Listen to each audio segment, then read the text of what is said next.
Hello বন্ধুরা, সবাই কেমন আছো? আশা করি সবাই ভালো আছো। আর আমিও খুব ভালো আছি। তো দেখো এখন বাজে হলো সকাল 8:30 মতো। তো আমি উঠেছি 8টার দিকে। উঠে ফ্রেশ হয়ে রেডি হয়ে দোকানে চলে গিয়ে প্রতিদিনের মতো দোকান খুলে নিয়ে দোকানের সব যা যাবতীয় কাজ থাকে সেগুলো সব কমপ্লিট করে তারপরে চা বিস্কুট খেয়ে চলে এসেছি রান্না করতে। তো এই যে এখানে রান্নাও বসিয়ে দিয়েছি। তো এইদিকে তোমার ভাত হচ্ছে আর ওইদিকে তোমার বেগুন ভাজা করে নিচ্ছি। তো বেগুনগুলোকে নুন হলুদ মাখিয়ে নিলাম। নিয়ে বেগুন ভাজাগুলোকে বসিয়ে দিলাম। আর এইদিকে তোমার ভাতটা দেখলাম উতলান এসে গেছে। তো তার জন্যে একটু তোমার নাড়িয়ে দিলাম। জল-টলগুলো ঠিকঠাক আছে কিনা দেখে নিলাম। না হয়তো জল কমে গেলে না আবার তোমার ভাত তলায় লেগে যাওয়ার সম্ভাবনা থাকে। তার জন্যেতেই। তো না দেখলাম ঠিকঠাকই আছে। তো ওর জন্যেতে আবার দেখে রেখে দিলাম। তো তারপরে দেখো তোমার বেগুন ভাজাগুলোকে নামিয়ে নিয়েছিলাম। নামিয়ে নিয়ে তারপরে কড়াইটাও চেঞ্জ করে নিলাম। ননস্টিকের কড়াইটাতে বেগুনটা ভেজেছিলাম। তো ওটা নামিয়ে নিয়ে তারপরে এই যে এই কড়াইটা বসালাম। বসিয়ে তোমার তেলের উপরে দিলাম একটু কালো জিরে আর তোমার শুকনো লঙ্কা। তো কালো জিরে আর শুকনো লঙ্কা ফোড়ন দিয়ে করব তোমার লাল শাক। তো এই লাল শাকটা কিন্তু আমাদের বাড়িরই বাবা তোমার ওই যে বীজ ছড়িয়েছিল, তো তার থেকেই হয়েছিল। তো সেই লাল শাকটাই বাবা কালকে তুলে রেখে দিয়েছিল আজকে রান্না করার জন্যেতে। তো তার জন্যেতেই করে নিচ্ছি শাকটাকে। তো তোমার ওই যে কালো জিরে আর শুকনো লঙ্কা ফোড়ন দিয়েছিলাম, ওটা একটু হালকা ভাজা ভাজা করে নিয়ে তারপরে শুকনো এই শাকগুলোকে দিয়ে দিলাম। তো এবার তোমার নুন, হলুদ, পরিমাণ মতো একটু মিষ্টি তো দিয়ে শাকটাকে ভালো করে ভাজা ভাজা করে নেব। আর এর সঙ্গে কিন্তু আমি ওই যে তোমার ভাজা বাদামও দিয়েছিলাম, ঠিক আছে? তো লাল শাক বড়ি দিয়ে করলেও ভালো লাগে, আবার তোমার বাদাম দিয়ে করলেও কিন্তু ভালোই লাগে। তো বড়ি দিয়ে তো পালং শাকটা ম্যাক্সিমাম টাইম করা হয়। পালং শাকে তো আবার বাদামটা ঠিক ভালো লাগে না। তো ওর জন্যেতে তোমার এই লাল শাকটা একটু বাদাম দিয়েই করছি। তো এই যে বাদামও দিয়ে দেব। তো দিয়ে এখন লাল শাকটাকে ভালোভাবে নাড়িয়ে করে নেব। আর এই শাকটা এতটা ভালো ছিল তোমাদেরকে কি বলবো। ওর জন্যেই বলে বাড়ির মানে জিনিসের একটা আলাদাই স্বাদ। জানো তো? এতে তো কোনো সার-টার দেওয়া না।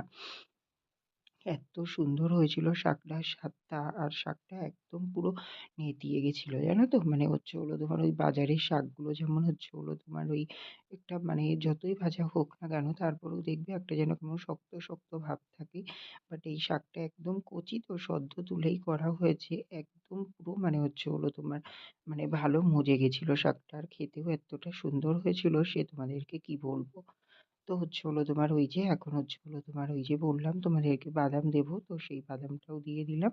তো এবার তোমার একটু ঢেকে দেবো। কারণ লাল শাকটা থেকে একটু হলেও তো জল ছাড়বে। যেহেতু তোমার শাক আর নুন দেওয়া হয়েছে তার মধ্যে। ওর জন্যেতে তো এখন গ্যাসটা একদম স্লিম করে দেবো। দিয়ে তোমার এই যে যতটুকু নেড়ে নেওয়ার নেড়ে নিচ্ছি। তো নিয়ে এবার একটু তোমার ঢাকা দিয়ে দেবো। আর এইদিকে ভাতটাও প্রায় হয়ে এসছে। তো ভাতটাকেও এবার একটু পরে নামিয়ে নেব। তো চলো আগে একটু তোমার দোকান থেকে ঘুরে আসি। ঘুরে এসে তারপরে ওই ভাতটাকে নামিয়ে নেব। তো এখনো আরেকবার দেখে নিলাম ভাতটা। তো দেখলাম ভাতটা কিন্তু প্রায় হয়ে এসছে, নামানোর টাইমও হয়ে গেছে। তো এবার একটু পরে ভাতটাকে নামিয়ে দেব। তো তারপরে দেখো এদিকে তোমার এই দেখো লাল শাকটা কিন্তু আমার পুরোপুরি কমপ্লিট হয়ে গেছে। তো দেখেছো একদম একটুখানির মধ্যেই কিন্তু শাকটা পুরো মজে গেছিল। আমার কিন্তু একটুও টাইম লাগেনি। খুব তাড়াতাড়ি শাকটা ভাজা ভাজা হয়ে গেছিল। তো এদিকে ভাতও হয়ে গেছে, এখন অপুর দেবো। এই দেখো লাল শাকটা ভাজা হয়ে গেছে, এখানে নামিয়ে নিয়েছি। তো নিয়ে তারপরে এই যে ডালটাকে এখন ফোড়ন দিয়ে নিলাম। আর এই যে এখন ভাতটা গ্যাস অফ করে দেবো। দিয়ে তোমার অপুর দিয়ে নেব। আর এইদিকে বাবা তারপরে মাছ নিয়ে এসেছিল, পোনা মাছ। এই যে আলু দিয়ে ঝোল করে নিয়েছি।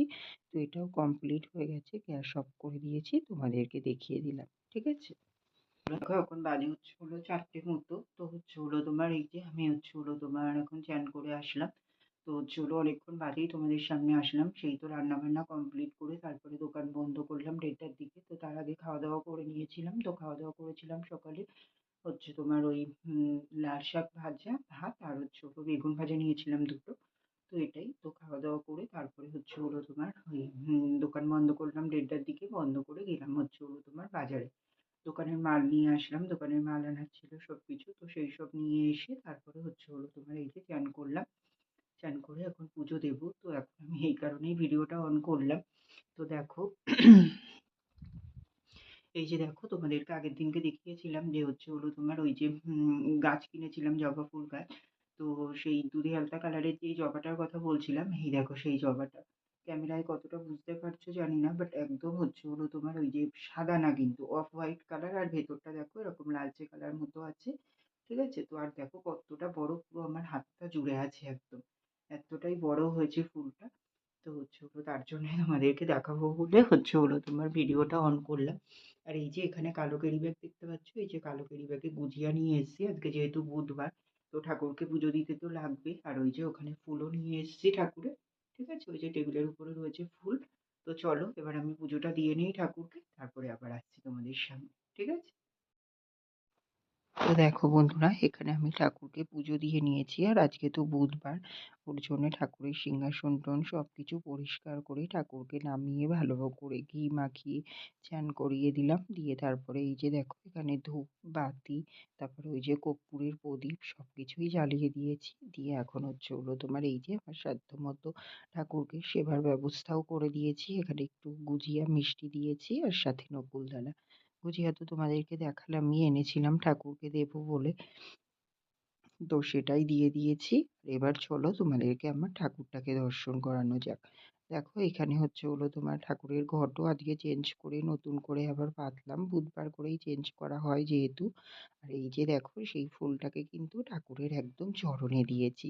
তো দেখো কতটা সুন্দর লাগছে। ঠাকুরের সিংহাসনটা যেন একটা আলাদা মানে হচ্ছে হলো মাধুর্য ফিরে এসছে, তাই না বলো? ওর জন্যেই বলে যাকে যেখানে মানায়। তো ফুল তো সবসময় ঠাকুরের চরণেই মানায়, তাই না বলো? ঠাকুরের চরণেই ভালো লাগে সবসময় ফুল দেখতে। তো সেটাই দেখো ১ম ফুলটা ফুটেছিল, তো সেটা ভাবলাম ঠাকুরের চরণেই দেবো। আর দেখো দিয়ে দিয়েছি। তো এইভাবেই ঠাকুরকে সাজিয়ে দিলাম। তো কেমন লাগছে ঠাকুরের সিংহাসনটা সবাই দেখে কিন্তু অবশ্যই কমেন্ট করে জানিও। ঠিক আছে? তো চলো এখানে তো আমার পুজো দেওয়া কমপ্লিট হয়ে গেল। তো দেখো বন্ধুরা, এখন বাজে হচ্ছে হলো বিকেল ৪:৩০ মতো। তো এই যে পুজো দিয়ে ঠাকুরেরটা নামিয়ে খাওয়া দাওয়া করে আসলাম। তো খাওয়া দাওয়া করলাম হচ্ছে হলো তোমার ভাত, লাল শাক ভাজা, আর হচ্ছে হলো তোমার ওই পোনা মাছের ঝোল। তো এই যে খাওয়া দাওয়া করে উপরে আসলাম, চলো এখন একটু রেস্ট নিয়ে নিই। আর বলো না, আজকে অনেকটাই বেলা হয়ে গেল। তো হচ্ছে হলো অল্প কিছু মাল ছিল, মনে করলাম তাড়াতাড়ি হয়ে যাবে। তো লেট হবে না হবে না, অনেকটাই লেট হয়ে গেল। ৪:৩০ বাজে, বুঝতে পারছো? তাহলে আর একটুখানি ৫টার সময় উঠে পড়বো। তো চলো একটুখানি রেস্ট নিয়ে নিই, এখন আর বেশি বক বক করবো না, আবার পরে দেখা করছি তোমাদের সঙ্গে। ঠিক আছে? তো দেখো বন্ধুরা, এখন বাজে হচ্ছে হলো বিকেল ৫টা ১৫ মতো। তো এই যে আমি উঠলাম ঘুম থেকে, উঠে নিয়ে তারপরে হচ্ছে হলো তোমার ফ্রেশ হয়ে নিয়েছি। ফ্রেশ হয়ে নিয়ে তারপরে এই যে চেঞ্জ করে রেডি হয়ে নিলাম। তো হচ্ছে হলো এই গেঞ্জি প্যান্টটাই পরলাম। আর হচ্ছে হলো দোকানে তো চাদর আছে, লাগলে চাদরটা নিয়ে নেবো। ঠান্ডা কিন্তু আগের থেকে অনেকটাই কমে গেছে, এখন অতটাও আর ঠান্ডা নেই। তো চলো দোকানে যাওয়া যাক। ঠিক আছে? দোকানে গিয়ে আবার দোকান খোলা, তারপরে মাল গোছানোর ব্যাপার আছে। তো চলো দোকানে যাওয়া যাক, আবার পরে দেখা করছি তোমাদের সঙ্গে। ঠিক আছে?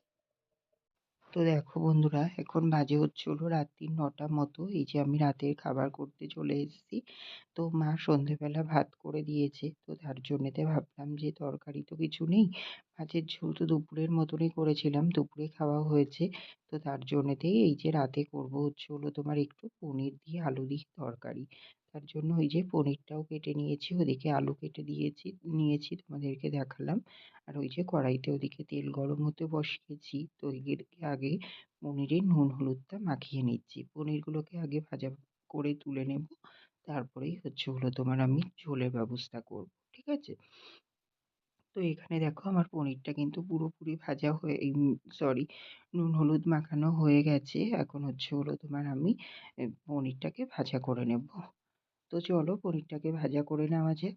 তো দেখো এখানে হচ্ছে হলো তোমার পনিরটাকে ভাজা করে নামিয়ে নিয়ে তারপরে এখানে আলু মানে তেলের উপরে জিরে, শুকনো লঙ্কা, তেজপাতা ফোড়ন দিয়েছিলাম। তারপরে আলু দিলাম, নুন, হলুদ, মিষ্টি, তারপরে একটু পনির মশলা সবকিছু দিয়ে আলুটাকে ভালো করে কষিয়ে নিচ্ছি। আর এইদিকে পনিরটাও হচ্ছে হলো তোমার ভাজা করে তুলে নিয়েছি, ঠান্ডা জলের মধ্যে রেখে দিলাম। আর ওই যে গরম মশলা নিয়ে এসেছি পনির তরকারিতে একটু লাস্টে দেবো তার জন্যেতেই। তো চলো এদিকে মশলাটা কষিয়ে নিই ভালো করে আলু দিয়ে। তো তারপরে দেখো আলুটা মশলাটা কষে গেলে তারপরে হচ্ছে হলো জলও দিয়ে দিয়েছিলাম। তো সে ফুটে গেছে, তো হচ্ছে হলো তোমার আলুটাও কিন্তু আমার পুরোপুরি সিদ্ধ হয়ে গেছে। তো এখন এই যে একটু হচ্ছে হলো তোমার ২-৪টে আলু হচ্ছে হলো তোমার একটু গেলে দেবো। তাহলে কি হবে, ঝোলটা একটু হচ্ছে হলো তোমার বেশ মাখো, মাখো মতো হবে। মানে গাঢ় হবে যেটা বলে সেটাই। তো তার জন্যেতেই হচ্ছে হলো তোমার এই যে ম্যাশারটা দিয়ে একটু ম্যাশ করে দিলাম কটা আলু। তো তারপরেই এখন হচ্ছে হলো তোমার আমি এই যে জলের মধ্যে যেই পনিরগুলোকে ভেজে তুলে রেখেছিলাম, সেই পনিরগুলোকেই এখন হচ্ছে হলো তোমার এই যে ঝোলের মধ্যে কিন্তু আমি একে, একে দিয়ে দিচ্ছি। তো এইভাবে আমি সবসময়ই পনির যখনই করি পনিরগুলোকে আগে ভেজে ঠান্ডা জলে কিছুক্ষণ ভিজিয়ে রেখে দিই। তো এতে না পনিরটা খুব সফট হয়। তো তার জন্যেতে আজও তেমনই করেছিলাম। এই যে পনিরটাকে দিয়ে দিলাম আর একটু শাহি গরম মসলা দিলাম সানরাইজের। তো দিয়ে এখন হচ্ছে হলো তোমার একটু হালকা হাতে নাড়িয়ে নেব। নাড়িয়ে নিয়ে তারপরেই কিন্তু আমি এটা ঢাকা দিয়ে দেব। দিয়ে আরেকটু ফুটিয়ে নেব, যেহেতু পনির আর গরম মশলাটা অ্যাড করেছি। তো তার জন্যেতেই একটু না ফুটিয়ে নিলে না মানে ঠিক ভালো হয় না। ওর জন্যেতেই একটুখানি ফুটিয়ে নেব। নিয়েই কিন্তু আমি নামিয়ে নেব। আর ওইদিকে কিন্তু প্রায় ১০টা বাজতে যায়। তো এখন আমি এখান থেকে গিয়ে দোকানটাও যেহেতু বন্ধ করে নেব, ওর জন্যেই বলতে পারো একটু তাড়াহুড়োও করছি। ঠিক আছে? তো চলো এটা তো এদিকে এবার একটু ঢেকে দিই, তারপরে নামিয়ে নেব। তো দেখো এই যে এখন আমি কিন্তু পনিরের তরকারিটা নামিয়ে নেব। তো এই যে লাস্ট ফাইনাল লুকটা তোমাদের দেখিয়ে দিলাম। এইরকমই করেছিলাম আর ঝোলটা বেশি রাখিনি। যেহেতু শুধু রাতেই খাবো ওর জন্যেতে, আর আমরা দুজন খাবো তার জন্যেতে। তো চলো এখানে রান্নাবান্না কমপ্লিট হয়ে গেল। এবার দোকানটা বন্ধ করে আসি, তারপরে খাওয়া-দাওয়া করব। হ্যালো বন্ধুরা, তো দেখো এখন বাজে হচ্ছে হলো 10:30টার মতো। তো রান্নাবান্না সবকিছুই কমপ্লিট করে নিলাম দেখলে। মানে ওই যে রাতের খাবারটা তো বানিয়ে নিয়ে তারপরে দোকান বন্ধ করতে গেলাম। তো হচ্ছে হলো দোকান বন্ধ করলাম। করে দোকান ঝাড় দিয়ে দোকানের সব ঝাঁপ-টাপ লাগিয়ে তালা দিয়ে টাকা পয়সা গুনে হিসাব করে রেখে তারপরে ঘরে আসলাম। ঘরে এসে একেবারে খাওয়া-দাওয়া করে নিলাম। যেহেতু ঝোলটা ঠান্ডা হয়ে যাবে ওর জন্য একেবারে গরম গরমই একেবারে ভাত আর পনির আলুর তরকারি। তো খাওয়া-দাওয়া করে নিলাম। খাওয়া-দাওয়া করে নিয়ে এই যে উপরে আসলাম। তো এদিকে দেখো বিছানাও করা হয়ে গেছে। ঠিক আছে? তো এখন হচ্ছে হলো শুয়ে পড়বো। তো চলো ব্লগটাও আজকে এখানেই শেষ করে দিচ্ছি। তোমরা সবাই খুব ভালো থেকো, সুস্থ থেকো। আর আমার ভিডিওটা যদি ভালো লেগে থাকে অবশ্যই লাইক, কমেন্ট অ্যান্ড শেয়ার করে দিও। সাবস্ক্রাইব করতে ভুলো না কিন্তু। তো চলো বন্ধুরা টাটা, গুড নাইট।